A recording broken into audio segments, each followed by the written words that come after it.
What's up, guys? It's Dustin back with another video. In today's video, we're talking about another restaurant I worked in. Right now, it is storming outside really badly.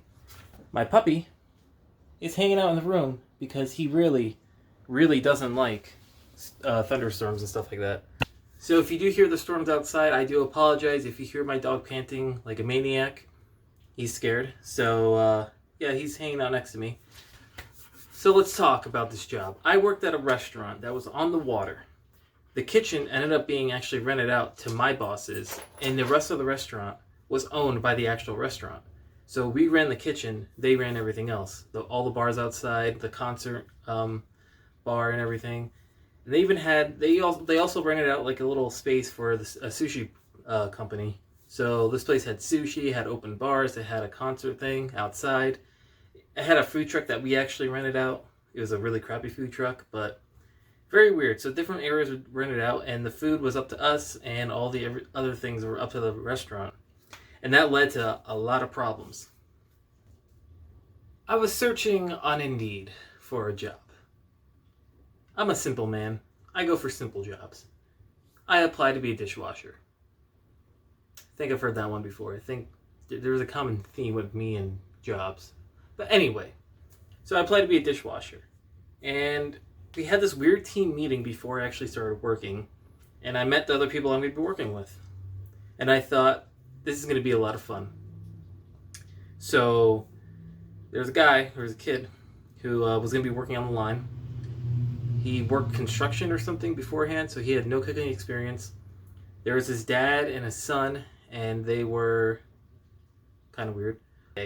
But his father applied to work on the line, and he said that, yeah, I cooked 30 years ago, 30 years prior, in a hospital.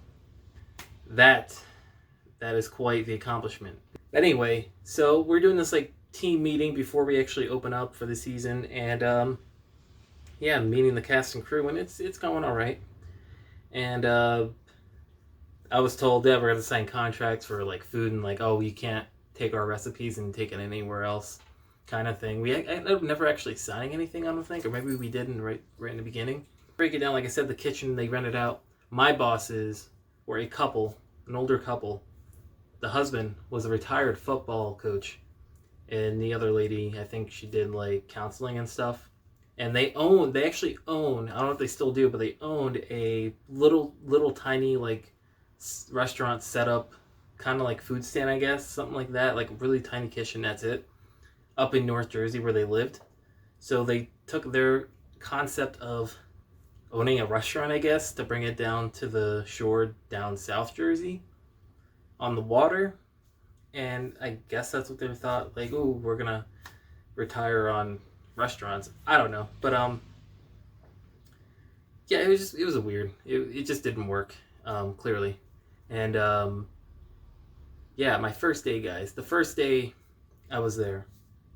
Kind of fun, actually. So I was just kind of walking around. I wasn't on the line. I was going to be a dishwasher, but they had a guy who's been a dishwasher at this place because every year someone else would rent out the kitchen. Apparently the guy was there the last 5 years, so he was a dishwasher there. And then the guy's son that I talked about before, he actually was a dishwasher that night too. So they didn't need 3 dishwashers. So I just kind of like ran between doing random things. Like I toasted buns for some reason because they thought, the owners of my bosses thought that to cook burgers and stuff and to melt cheese, you had to put it in the toaster oven. Like, so have you ever cooked a burger? Like they thought you had to toast to get the cheese to melt for a burger. They put it on a piece of bread and put it in a toaster oven. That's what I did for a while that day, and I did some random stuff. And some people did some slicing. I really don't want to slice though. I'm not a proponent of using a slicer ever, and if I never have to use one, I don't think I really have. I've always got away. I just always been upfront with that. It's like, I'm not comfortable using a slicer. I'm just not. I've heard the stories. I've seen people pass out from getting cut. I'm good. I'm good.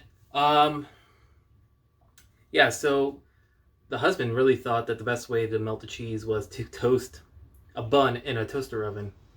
And quickly the cooks said, no, the way you do it is you put the cheese on the burger on the grill. Remember, the people paying us, people in charge, they didn't have any kind of culinary skill at all. They didn't go to school for it. They didn't know how to cook anything. So they explained to the husband, hey, you have to do it this way. And he's like, oh, that makes sense, because when you put the cheese on a burger, the temperature from the room melts the cheese. Not the temperature from the grill, the temperature from the room. The funny thing about the first day was the father and the son combo. Okay, so the father was actually put on the grill to do burgers. He said he knew how to cook burgers. Remember, 30 years ago he cooked in a hospital. But he's claiming that, yeah, I know how to do all the different burger types. I know how to cook medium well, and all that. So I forget exactly what the burger temperature was, but let's just say that this guy had to cook a medium burger. They said, oh, you can cook a medium burger? He said, yes, I know how to cook a medium burger. He said, I watched him say, I know how to cook that. So he's cooking the burger. Everyone's making the meal. And this is the first day, by the way. The very, very first day that we're open. Makes the burger, hands it to the runner or the manager at the time of the actual restaurant front, who would expedite most of the time. And boom, there's a burger. And my boss asked the guy, hey, is that a medium burger? You cooked it, but is it medium? And the guy turns to him and says, well, how would I know if it's a medium burger? I don't know how to cook it. He just said he knew how to cook it. Like, he literally was like, oh, I know how to cook a burger. And then when he was asked, he said, oh, I don't know how to tell the difference between the temperatures. After saying he knew how to cook a burger properly. So my boss, like anyone would, kind of chuckled. Didn't laugh in his face, didn't like make fun of him really. He just chuckled in his face, saying like, what do you mean? You just said you knew how to cook it, now you're saying, but smiling, saying, but you just said you knew how to cook it, now you don't? The guy got so mad. He said, you're bullying me, you're harassing me, I'm quitting, I'm taking my son with me. I'm like, I quit, I'm not working. And his wife was kind of like, what the hell's going on? I'm like, why are you leaving? He's like, he's making fun of me. And he's like, no, I'm not. And he really wasn't. Like, he chuckled and laughed because the guy said he knew how to cook something. And then when he cooked it, he said he didn't know how to cook it. So by this time, I think I kind of was finding my place. The whole toasting buns and stuff, like, I just thought that was so annoying standing there. I was so bored, I hated it. And then within the first couple days, I found my calling there. I found the salad station, which became my position. And I actually enjoyed doing that job. It wasn't bad. At times, the restaurant got really busy, and we just couldn't handle the amount of people that were there. Because like I said, there was a concert stage, a lot of open bars outside, and this place was on the water. So you had an inside dining room, you had an outside dining area on top. Then on the bottom, you had all the bars and everything. Plus on top, you had a bar. So you can have hundreds and hundreds and hundreds of people at this place at once. So overall, I did like my job. I did things for them. I actually picked up food at like a food place for them one time. I picked up seafood from a seafood place. I went to the Restaurant Depot, and I picked up food in my little Mazda. That was really fun. But I went out my way for this place, and I enjoyed working there, and I would work some overtime, get paid in cash. It was nice. But you know, I like my coworkers, like I said, but there was a lot of problems, guys. This was legit, like, straight, like, this could have actually been an episode of Kitchen Nightmares. This would have been hilarious. So let's get into a lot of the issues. There was really no real management. I had my owners with me who paid me, and they were there a lot. But like I said before, they did not have any culinary skills. Okay, so they made this girl originally a manager. She would make the schedule, do all that stuff, do the recipes and the specials and everything. Except there is a little bit of an issue. Her and the other guys didn't get along, the cooks, very quickly. And some stuff happened, and her husband ended up showing up and trying to fight people. It got to the point where he kept showing up a couple times, and eventually he got kicked out, and eventually she quit or got fired. There was a lot of drama there when she was trying to be manager, and that didn't last very long. And, you know, so there's really no leadership. The people who were in charge were not cooks. They couldn't tell the cooks how to do anything. They couldn't really say much. So the cooks kind of had to figure out on their own, and they kind of had to take their own leadership. But again, everyone who tried to be a leader in that kitchen was not the person to be a leader in that kitchen. Great, the food was not good. And I could see why. They would give me chicken for my salads. They would cook it up and then have me store it for days in the refrigeration system, which every refrigeration system in that kitchen was broken. Another big issue with this place was my drunk coworkers. I had 3 in particular drunk coworkers. He told our boss, literally went up to our boss and said, "I'm tired. I'm hungover. Bring me home." Because like I said, the 3 people that were drunks did not have cars or have licenses. So he literally made our boss drive him home because he was hungover. And they did it. No repercussions or anything. Okay, so things are getting so crazy that they finally got a prep cook for us. Someone to prep for us. And he was quite the character. He was very much a character, guys. To my bosses and everyone who was older, he was the nicest guy, which I'm not saying he wasn't nice. He was the nicest guy, family guy, talk about his kids, talk about his wife. But to me, the 20-year-old, the 21-year-old, who literally just turned 21, he had a different approach to me. Instead of talking about his family and talk about his wife, he'd come up right next to me. Really right next to me. He'd get to like this close where my finger is and be like, "You know why the hell I'm here? I'm just here for the old ladies that come here on the concert nights and the MILFs." And every time he would ask me for like tomatoes. He would ask me for lettuce or something to prep. He's like, "Yeah, I need some tomatoes. Can you, Dustin, can you hand me some tomatoes?" And he's like, "Make sure they're really ripe. Make sure they're really ripe tomatoes." And I would do that. I'd give him the tomatoes he wanted. And then he's like, "Oh man, you're the best. You know that? Has everyone ever told you how great you are? You're the best, man. I used to do just like you do it with no problem, man. You're so young and like you're respectful, man. Has anyone ever told you how great you are?" And I would always be like, "Yeah, you did like 5 minutes ago." And he'd laugh, be like, "Yeah, I know, man. Haha." So this guy was a character, right? He brought in a slicer from Philly because like we didn't have a proper slicer. Apparently one day I missed it. I don't know if I was there that day, but he literally brought in a new slicer for us, or a used one or whatever. And he kept going around telling everybody, "Guys, the slicer's really sharp. It's really freshly sharpened. It's really, just be careful, guys. Don't cut yourself." And he said it all night. And the cooks are like, "Yeah, we got it. We know how to use a slicer." They turned around during service, and apparently he actually cut himself on the slicer after telling everyone else to be careful.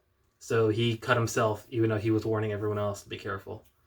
So they needed him on the line. And then he was just a prep guy. He never really cooked before. So they threw him on something easy like appetizers and like the grill and stuff to help out with the fryers and whatnot. Yeah, the fryers. So he's throwing stuff in. He's asking questions the whole time because he's never done it before. And the one cook was getting annoyed with him. And then he kept plating things wrong. And the guy said, "No, you got to plate it like this." And like both of these guys were characters. The other guy was a cook. He was also a drunk. And he was a character too. Like he kept saying, no, you got to plate it like this. You got to make it look good. We can't have crap or whatever. And the guy's like, "Yo, relax. I've never done this." And they just kept bickering all night. And then every time they start bickering, it would just get worse and worse. And they would just both look at the owners and be like, this guy's really annoying. And then the one guy, the prep guy, he turns to the boss. He's like, "This guy, he's really much of an asshole. He really doesn't like me." And they kept doing that to each other and to the bosses. And it was so funny watching. But then they started yelling at each other, and they got into complete shouting matches to where the sushi guy next door, had to come in and yell at them to stop fighting because the customers can hear them. And funny enough, a couple days later, the cook that got in a fight with him he was getting like mouthy with everybody. And he was actually like cursing off like the servers and stuff, and people were getting tired of him. And so one time we had a special, and it was like a chicken Caesar wrap. Very special, right? Like he came up with a great special, like, "Oh, we'll do chicken Caesar wraps as a special." So he would grill the chicken, and it was my job to put together the wrap. And I did tell him, "Hey, I don't really know how to wrap wraps like really good." So he told me how to do it right. I'm like, "Okay, like I can do that, I guess." But he wanted me to go home and practice, and I was like, "I don't care that much about this job, like, and coming from you, no, like, you're not my boss. Like, don't tell me to do extra work and do this at home. Like, no, it's not gonna happen." So I kept messing them up, right? So they tried to make it easier for me, but like I just kept messing up. And an issue with that special was that they got their tickets for the special, but my area was separate from theirs because I was a salad station. And for some reason, some specials that I had to do, I would not get the ticket for in my area. I get all my tickets that I need, but some specials they wouldn't print in my thing. So however they set it up, they didn't print it out in my station because they probably didn't think it was going to be for mine. So they would shout out when I would have to make one, but I didn't always hear because it gets loud, and I just would be focusing on making something, and if I don't hear them, I don't hear them. Like, I even told them, like, I'm gonna have a hard time hearing you guys, so, like, I let them know in advance, like, you guys really gotta let me know because I don't have tickets coming in. And this wonderful cook, wonderful drinking cook, thought that I was being bad or something, like I was being an asshole for not doing my job right. And I told them many times I am not getting tickets, so the tickets would print out for them saying there's a special. I wouldn't hear them or whatever. They wouldn't tell me. Like, I don't even know if they did or not. So some of them I would hear, and then they got to a point where they had a bunch, and they're like, "Are you doing them?" And I'm like, "No, because I'm not being told. I don't have tickets printing out, and I'm not being told." And then the cook actually got mad at me, was like yelling or getting mad at my boss because I wasn't listening to him. He's giving me all the tools to succeed, and I'm not listening to him. And I'm like, I'm telling you, I'm not getting the tickets. What are you talking about? Like, it's not that I mean, I didn't want to do it to begin with, the specials, but I was like, I'll do them, but I don't know when they're coming in. So eventually he came over to my station and he's like, why aren't you doing them? And I'm like, I'm not getting tickets, dude. And he's like, you're not getting tickets? Like, why didn't you tell me that? And I'm like, and I just stopped. And I said, I've been telling you all day that I haven't been getting the tickets. If you would shut the fuck up for one goddamn second, you would have known that I wasn't getting tickets. But you just never stop talking. You don't shut the fuck up, so you didn't hear me, I guess. And he walked away so pissed off because I cursed him off because he literally got mad at me for not telling him that I wasn't getting tickets, even though I completely told him all day long I was having that issue. So then he was mouthing off about me. He did that thing where, like, he was yelling to, like, my boss about me as if I wasn't there, that kind of condescending thing. And I get it. I cursed in his face, so he's hot, which I totally understand. Like, I'm not mad that he got mad because I was mad at him. He was mad at me. So he's talking shit like I'm not there. So then I get more heated. Looking back, like, you know, but in the moment I'm getting more heated because I'm like, you know, like, you knew that I was telling you all day, but now you just like starting stuff everybody because he was starting with everybody that week. So he's telling my boss, like, oh, I don't listen, I'm a bad worker and this and that. He doesn't listen to me and he's disrespectful for cursing at me. And then he was saying how, like, oh, I'm such a great cook, he shouldn't be disrespecting me like that, he should be listening to me. So then I get towards him. Now, I'm smart enough to think about, you know, I don't want to actually fight him. I don't want him to swing at me, I don't want him to swing at him type of thing. So he's cooking still, but ranting and raving about me. So then I walk up in front of, you know, between like the warmers, like the warming trays in a restaurant, you know, where the food is, the expediting area. So I do that. I go there and I start yelling at him more. And I'm like, dude, I told you what I told you. Like, I told you I didn't have it. Now you're yelling at me and yelling, talking all this shit. And I told you. And he's yelling at me. And I just start screaming at him saying, I told you that I wasn't getting the tickets. And I literally slammed my hand on the heating table. Like, I slammed my hand and I hurt a lot. It actually really did hurt a lot. And he was just freaking out on me and I was freaking out on him. And I just screamed out, I fucking quit. And I actually didn't walk to the back outside. I walked by the customers like an idiot. But then I walked around to the back. I was trying to calm down. My boss came out. She was like upset. I was upset and I was talking to her like, I'm sorry. I don't really want to quit, but I can't work with him like that. He's been doing this to everybody all week. I'm not going to take it. She's like, that's fine. Security is going to pull him out. And as soon as she says that, I literally say, I'm not leaving. Like, I won't quit. She's like, good. And all of a sudden I see like 3 or 4 security, the entire security staff at this place, because they had bars everywhere. They had like a legit security staff. All 4 of them literally walk towards the kitchen, and I see this. And we literally walked to the front of the building because where they were going to kick him out is where we were, so it could have been worse. So I see him actually getting kicked out of the building, him walking away. Because again, he didn't have a car because these guys didn't drive because they probably weren't legally allowed to. Because of their past mistakes. Shocking. So, we go back in the thing. The manager of the restaurant actually says, are you okay? We don't want you to leave. You're a great worker. And I'm like, it's fine. And the security, like, they knew that I was yelling at him too, I guess. Whatever. Like, they told him that, like, I was yelling at him and I got in his face and stuff, which kind of didn't really get in his face, but I yelled at him and stuff. And the manager's like, yeah, he told him what's up or whatever. Like, he was like proud of me for standing up to the guy. And the security guys were actually proud of me too. Like, they were like, hey man, if he ever comes back, just let us know. We'll take care of him. And they were asking if I was good. And I'm like, yeah, I'm fine. So it's going to continue today, whatever. They hired him back, unfortunately, a week later. But what's great about this is we both apologized, and he became my best bud ever since that, until I left. But this literally could have been the perfect episode of Kitchen Nightmares featuring Gordon Ramsay. That would have been hilarious. And just to sum up my last day, I asked for a lot of days off in the summer, which I do admit to doing.